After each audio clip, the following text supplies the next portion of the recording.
Hi guys, we are back here with another very important video and this video is very important for all the law students. तो अगर आप law कर रहे हैं या आप लॉ कर चुके हैं सबके लिए ये वीडियो बहुत ज़्यादा इंपॉर्टेंस रखता है। जल्दी जाके अपने सारे लॉयर फ्रेंड्स के साथ अपने सारे लॉ फ्रेंड्स मतलब friends which are pursuing law right now उन सब के साथ जाके इस वीडियो को शेयर करो। तो what I have understood as a teacher when I have met students, when I have taught students कि बहुत सारे बच्चों को लगता है कि बेयर एक्ट पढ़ना ज़रूरी नहीं है, बहुत सारे बच्चों को बेयर एक्ट पढ़ना आता ही नहीं है और बहुत सारे बच्चों को ऐसा लगता है कि सिर्फ कॉमेंट्रीज पढ़ के काम चल सकता है। तो क्या अगर आप एक लॉयर है मतलब leaving aside competitive exams, leaving aside AIB का exam, if you are a lawyer, क्या आप अपने करियर को किसी भी एंगल में परस्यू कर सकते हैं without knowing how to read a bare act और without reading a bare act? So the complete answer to that question is no, right? No, कभी भी नहीं, बिल्कुल भी नहीं। बेयर एक्ट पढ़ना किसी भी लॉयर को या लॉ स्टूडेंट को एब्सोल्युटली आना चाहिए, ठीक। उसके बाद ऑफ कोर्स अगर हम कॉम्पिटिटिव एग्जाम्स की बात करें या AIBE जो कि हर एडवोकेट को मतलब एडवोकेट बनने के लिए हर लॉयर को क्वालिफाई करना पड़ता है, अगर हम उसकी भी बात करें तो वहाँ पर तो बेयर एक्ट पढ़ना बहुत ज़्यादा इंपॉर्टेंट है, right? So hi guys, welcome back to the YouTube channel of Legal Edge after college. मैं हूँ मानसी और आज का इस वीडियो में हम यही डिस्कस करने वाले हैं how to read a bare act and what is the importance of reading the Bear Act. So go ahead, quickly share this video, like this video and subscribe to the channel. Okay.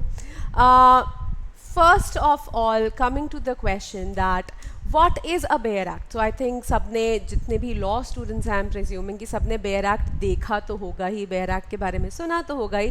So bare act is actually exact text of law, the place where you find text of law, जो published law है वो जहाँ पर लिखा जाता है, वो जहाँ पर प्रिंट करा जाता है, that is basically bare act. Bear act में चैप्टर्स, बेयर एक्ट स्टार्ट होता है प्रीएम्बल से, प्रीएम्बल या ऑब्जेक्टिव से, उसके बाद उसमें इंडेक्स होता है, there are chapters and sections, सब सेक्शंस, प्रोविजोज, एक्सप्लेनेशंस, अमेंडमेंट्स, काफ़ी सारे बेयर एक्ट्स में शेड्यूल्स होते हैं, एनेक्जर्स होते हैं। तो इस तरीके से बेयर एक्ट आपका होता है, ठीक है। तो जब आप बेयर एक्ट खोलोगे तो सबसे पहले इंडेक्स मिलेगा, इंडेक्स के बाद प्रीएम्बल या objective, short title of the bare act लिखा होगा, फिर प्रीएम्बल या ऑब्जेक्टिव, फिर डेट ऑफ इनैक्टमेंट होती है, फिर आपका section number 1 and then your bare act starts, right?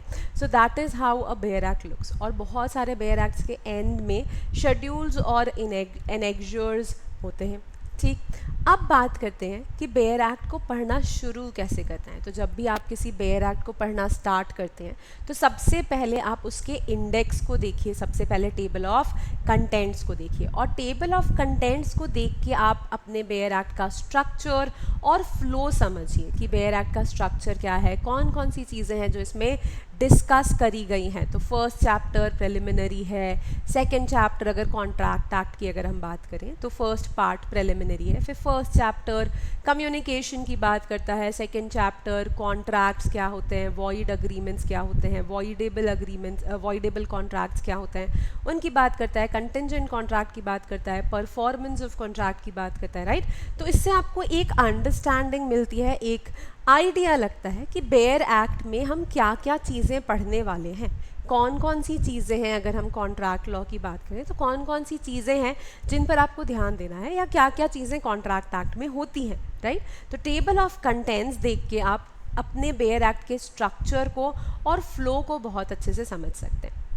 फिर हमें देखना होता है प्रीएम्बल ऑफ द एक्ट। तो प्रीएम्बल ऑफ द एक्ट क्या होता है? तो जैसे ये इंडियन कॉन्ट्रैक्ट एक्ट है, तो अगर आप बेयर एक्ट उठाएंगे तो बेयर एक्ट का स्टार्टिंग की जो फर्स्ट पेज है उसमें आपको यही देखने के लिए मिलेगा, the Indian Contract Act 1872, act number 9 of 1872। ये होती है आपकी date of enactment. Date of enactment मतलब इस दिन पर इस एक्ट को प्रेसिडेंट का असेंट मिला था, राइट? और फिर यहाँ पे प्रीएम्बल होता है। प्रीएम्बल से हमें क्या पता चलता है? प्रीएम्बल से हमें ऑब्जेक्टिव ऑफ द एक्ट पता चलता है। तो अगर कॉन्ट्रैक्ट एक्ट की बात करें तो इसका ऑब्जेक्टिव क्या है? इसका ऑब्जेक्टिव है to define and amend parts of the law relating to contracts, right. तो ऑब्जेक्टिव से हमें ये पता चलता है कि ये एक्ट काम क्या कर रहा है, क्या ये कम्प्लीटली न्यू लॉ लेके आ रहा है, क्या ये किसी एग्जिस्टिंग लॉ को अमेंड कर रहा है, क्या ये किसी एग्जिस्टिंग लॉ को रिपील कर रहा है, what is the purpose of this act, वो हमें प्रीएम्बल से पता चलता है। फिर डेफिनेशंस पर हमें बहुत ध्यान देना चाहिए, तो बहुत सारे स्टूडेंट्स डेफिनेशंस को भी स्किप कर देते हैं, राइट। डेफिनेशंस को बिल्कुल भी नहीं छोड़ना है, and usually most of the bear acts के सेक्शन नंबर 2 में ही डेफिनेशंस दी होती हैं। तो डेफिनेशंस को पढ़ना बहुत ज़्यादा ज़रूरी है to understand the concept of the bare act, to understand the language of the bare act, क्योंकि बेयर एक्ट में वही वर्ड्स यूज़ करे होंगे जो उनकी डेफिनेशन क्लॉज में डिफाइंड होंगे, उसके डेफिनेशन सेक्शन में डिफाइंड होंगे, राइट। तो ये 3 चीज़ें हैं जो आपको सबसे पहले पढ़नी है before diving deep into the bare act. Now how should you read a section. जब मैं किसी सेक्शन की बात करती हूँ, सेक्शंस की लैंग्वेज हमें बहुत ज़्यादा कॉम्प्लिकेटेड लगती है, राइट। और बहुत बार स्टूडेंट्स को समझ में नहीं आता है कि सेक्शन में लिखा क्या था। तो जब आप स्टार्ट कर रहे हैं, when you are just starting to read the bare act, read it very very slowly, आराम आराम से पढ़ो। स्टैट्यूटरी लैंग्वेज बहुत डेंस होती है, तो धीमे धीमे पढ़ो। एक एक, जैसे if you are comfortable in Hindi, तो बेयर एक्ट आपने रीड करा, तो जो आपने फर्स्ट लाइन रीड करी उसको आप अपने मन में ट्रांसलेट करिए हिंदी में, टू अंडरस्टैंड कि लिखा क्या था, ठीक है। ब्रेक डाउन करो उसको, तो जहाँ पर भी आपको कॉमास दिख रहे हैं, सेमीकोलन्स दिख रहे हैं, फुल स्टॉप्स दिख रहे हैं, तो एक बार में जब आपने रीड किया तो आप बस कॉमा तक रीड करो, ठीक है, और फिर समझो, ट्रांसलेट करो उसको अपने हेड में कि इसका क्या मतलब है, ठीक। या सेमीकोलन तक रीड करो, फिर उसको ट्रांसलेट करो, फुल स्टॉप तक रीड करो, फिर उसको ट्रांसलेट करो अपने हेड में, ठीक है। एक बार जब आप स्टार्ट करोगे ना इस प्रैक्टिस के साथ पढ़ना, तो धीरे धीरे जब आप पढ़ने लगोगे तो बार बार आपको ब्रेक डाउन करने की ज़रूरत नहीं पड़ेगी और आपको हैबिट हो जाएगी इसको रीड करने की। तो मेन क्लॉज, कंडीशंस और उसके एक्सेप्शंस क्या हैं उनको समझिए। कीवर्ड्स को आइडेंटिफाई करो कि शैल कहाँ लिखा है, शैल का मतलब मैंडेटरी है, मे कहाँ लिखा है, नॉट विथ स्टैंडिंग कहाँ लिखा है, प्रोवाइडेड दैट कहाँ लिखा है, राइट। और इन वर्ड्स को स्टार्टिंग में थोड़ा सा अंडरलाइन कर लो, क्योंकि इनसे मीनिंग बहुत डिफाइन होता है। जहाँ मे लिखा है उसका मतलब होगा कि कोर्ट के डिस्क्रिशन में है, कोर्ट के पास पावर है। जहाँ शैल लिखा है उसका मतलब होगा कि कोर्ट भी ऑब्लाइज्ड है, मैंडेटरीली कोर्ट को ये करना ही है, कोर्ट को या पार्टीज को, जो भी आप बेयर एक्ट में पढ़ रहे हैं। नॉट विथ स्टैंडिंग लिखा है मतलब जो प्रीवियस प्रोविजंस हैं उनका इस पर्टिकुलर प्रोविजन पे कोई फ़र्क नहीं पड़ता है। और प्रोवाइडेड दैट मतलब this is like an exception, कि ये एक एक्सेप्शन है, इस पर्टिकुलर चीज़ पे इस प्रोविजन का कोई इम्पैक्ट नहीं है। अब जब आप किसी भी सेक्शन को पढ़ रहे हैं तो आपको देखना क्या क्या है। सबसे पहले आपको ये देखना है कि ये सेक्शन कौन सी चीज़ को रेगुलेट करने की कोशिश कर रहा है, पर्पस क्या है इस पर्टिकुलर सेक्शन का, किस चीज़ पर ये सेक्शन अप्लाई होता है, जो इसकी कंडीशंस दी गई हैं वो कंडीशंस किस पे अप्लाई होती हैं, अगर कोई प्रोविजोज या एक्सेप्शंस प्रोवाइडेड हैं तो उन प्रोविजोज या एक्सेप्शंस का मीनिंग क्या है, और अगर कोई एक्सप्लेनेशंस और इलस्ट्रेशंस हैं तो उन एक्सप्लेनेशंस और इलस्ट्रेशंस को ज़रूर पढ़िएगा, क्योंकि इलस्ट्रेशन के थ्रू आपको बहुत क्लियरली समझ में आता है कि सेक्शन किस चीज़ के बारे में बात कर रहा है। आइए एक छोटे से सेक्शन को देखते हैं to understand how you should read a section. So this is, I have just copy pasted section 19 of Indian Contract Act. अगर मुझे section 19 of Indian Contract Act पढ़ना है तो यहाँ पर अगर मैं क्लियरली देखूँ तो 1, 2, 3 and 4 पैसेजेस दिख रहे हैं मुझे इस पर्टिकुलर सेक्शन में।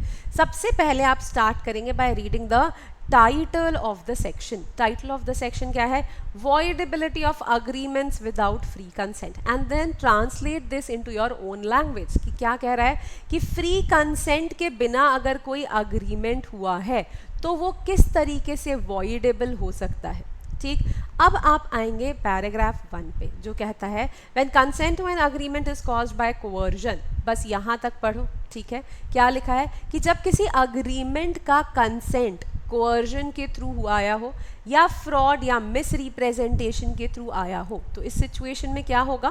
तो यहाँ पर आपको जब आपने इसको ब्रेक डाउन करा और इतने पोर्शन को पढ़ा तो आपको ये समझ में आया कि किसी अग्रीमेंट का कंसेंट कोवर्जन, फ्रॉड या मिस रिप्रेजेंटेशन के थ्रू हुआ है, ठीक। इस सिचुएशन में क्या होगा, agreement is a contract voidable at the option of the party whose consent was so caused. अब इसने क्या कहा कि ये जो अग्रीमेंट है जिसका कंसेंट कोअर्जन, फ्रॉड या मिस रिप्रेजेंटेशन के थ्रू आया है, ये अग्रीमेंट एक वॉइडेबल कॉन्ट्रैक्ट है उस पार्टी के ऑप्शन पे जिसका कंसेंट इस तरीके से दिया गया था। जिस पार्टी ने अपना कंसेंट, जिस पार्टी का कंसेंट फ्रॉड, मिस रिप्रेजेंटेशन या कोअर्जन की वजह से आया है, उस पार्टी के ऑप्शन पे ये अग्रीमेंट वॉइडेबल है। ठीक, तो फर्स्ट सबसे मतलब ये जो फर्स्ट पार्ट है, यहाँ पर आपको एक जनरल रूल पता चल गया कि कोअर्जन, फ्रॉड या मिस रिप्रेजेंटेशन से अगर कोई अग्रीमेंट हुआ है तो जिस पार्टी का कंसेंट ऐसे लिया गया था उसके ऑप्शन पे ये वॉइडेबल है।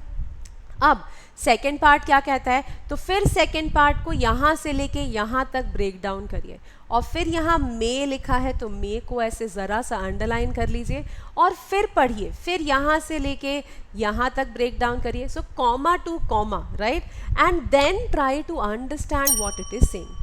जब आपने ये पढ़ लिया तो फिर इसके बाद आप एक्सेप्शन पढ़ेंगे कि एक एक्सेप्शन है जब कॉन्ट्रैक्ट वॉइडेबल नहीं होता। एक्सेप्शन का क्या मतलब है? एक्सेप्शन का मतलब है कि जो चीज़ ऊपर लिखी है उसके अलावा, मतलब ये चीज़ तो जनरल रूल है बट एक्सेप्शन मतलब ये एक वैसी चीज़ है जिसके ऊपर ये रूल अप्लाई नहीं होगा, जिसके ऊपर the section will not apply on this particular thing.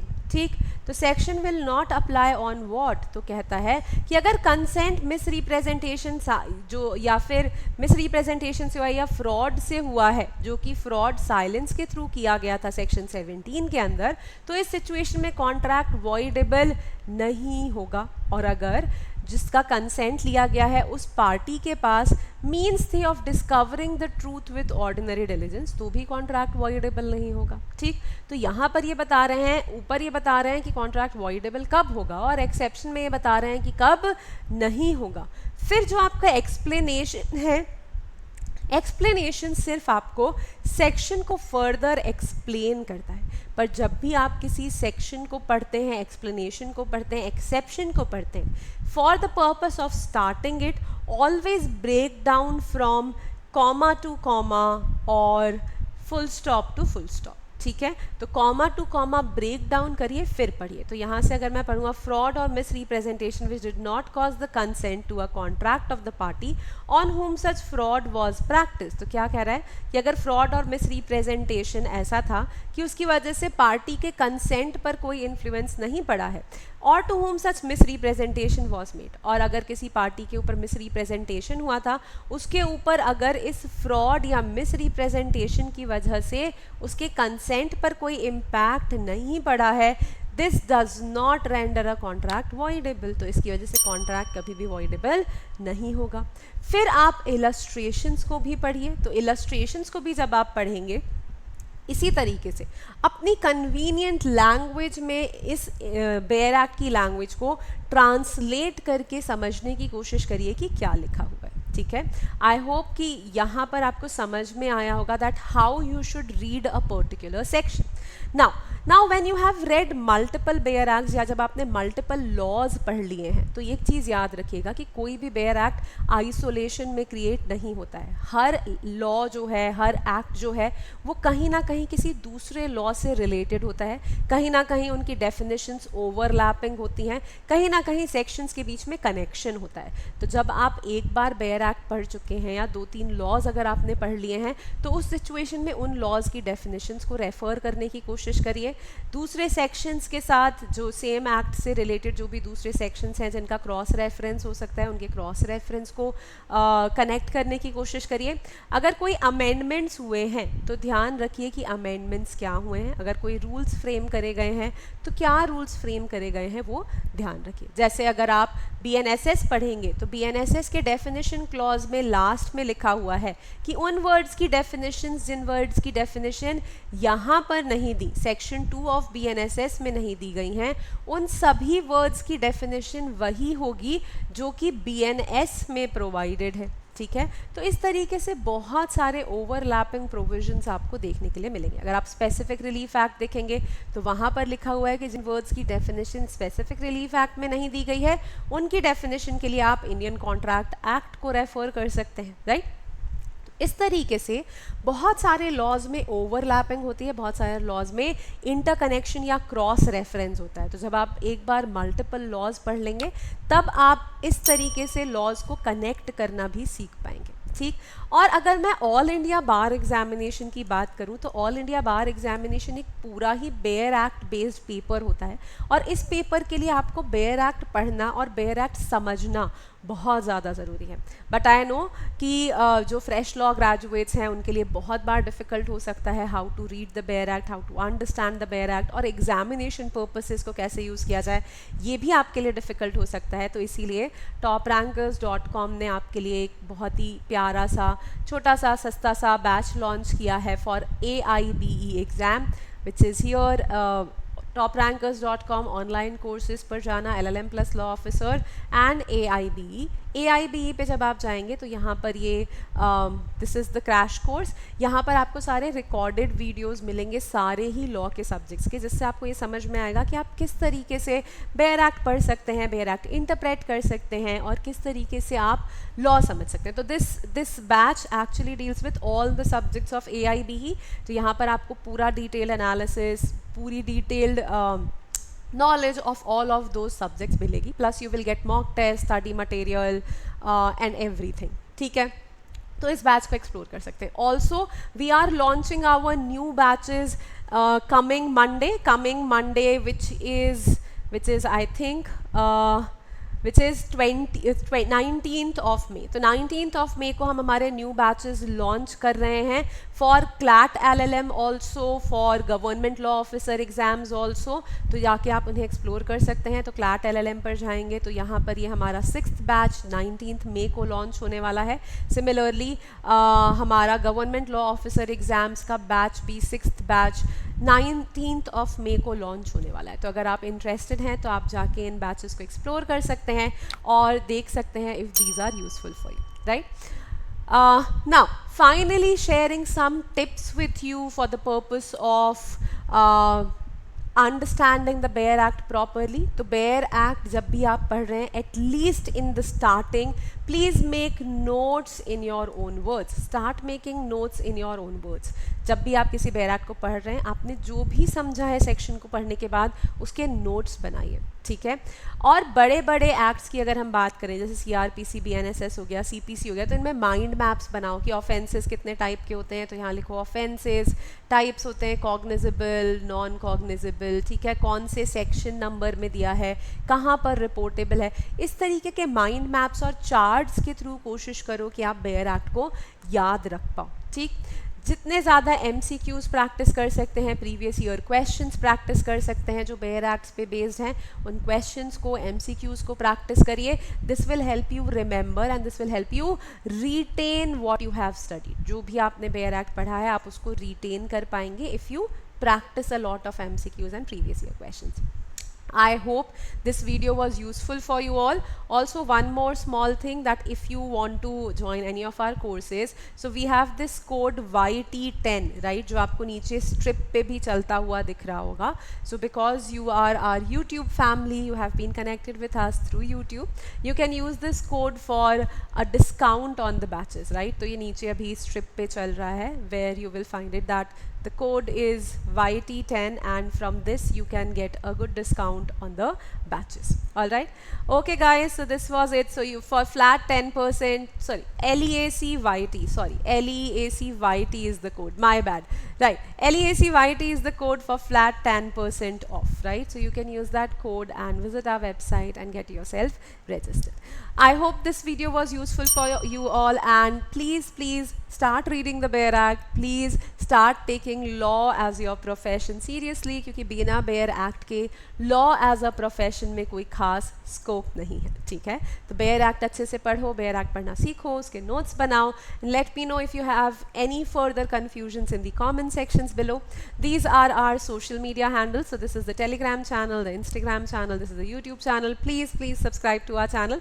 हम तुम्हारा ही फ़ायदा है, मतलब हमारा चैनल सब्सक्राइब करने से हमारा तो क्या ही फ़ायदा है, तुम्हारा ही ज़्यादा फ़ायदा है, क्योंकि बहुत सारे इन्फॉर्मेटिव वीडियोज़ हम लाते रहते हैं।